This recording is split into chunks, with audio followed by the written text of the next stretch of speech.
In this functions and graphs video, we're looking at discontinuity. Describe the circumstances that lead to a function being discontinuous at various x values. These are where functions don't work properly, and there's only a couple of restrictions to the ways functions can work, but we've mentioned a couple in recent videos. But let's have a look. In a fraction function, the denominator cannot be equal to 0. We saw this if you had a look at the limits video that came before it here, before this one. A fraction function, the bottom of any fraction can't equal to 0.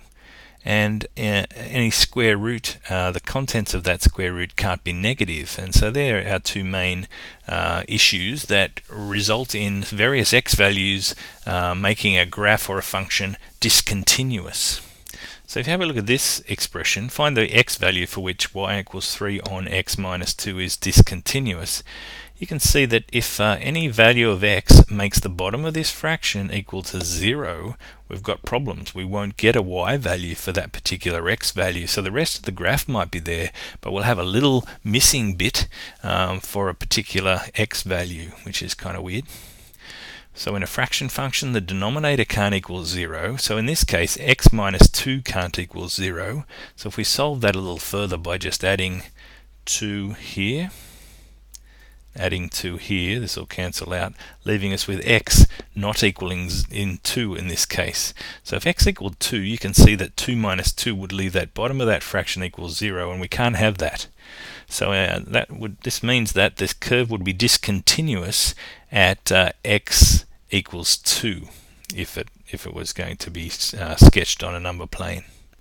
So the bottom of any fraction can't be 0, and that can lead to a discontinuous value. Also, well, this is another version here. We have a quadratic on the bottom here, but we can't have any x values that make that bottom quadratic equal to 0. Otherwise, the whole function doesn't work for that particular value. So let's have a look. So it can't be equal to 0, that bottom. So the whole of x squared minus 2x minus 15 can't equal 0. And if we did PSF and tried to get some brackets here, we do PSF, we get f values of 3 and minus 5 that'll work into the brackets there. So if we factorize that and solve it, we're actually not solving for equaling 0, we're actually solving it to find some values that can't equal 0 for this particular function. It's a bit different to what we've been doing before, but same sort of process, I suppose. And so we found out that x can't be 3 or 5. So if it was, if those values were graphed, we wouldn't have a y value for those two x values, because that function would not work, because minus 3 and 5 would be values that make the bottom of a fraction equal 0, and we can't have that. So that's the way we do it. We'll process that and find out where what x values make that bottom equal to 0 by kind of solving it as if it was a quadratic equation after all.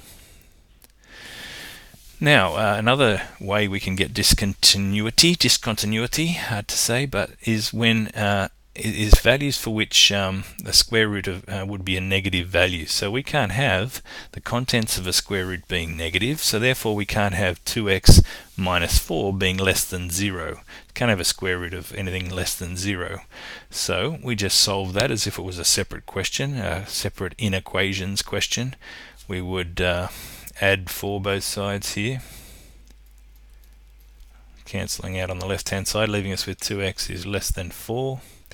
And then we'd divide by 2, wouldn't we? So we get the idea that x can't be less than 2 because of that idea that the contents of a square root can't be negative.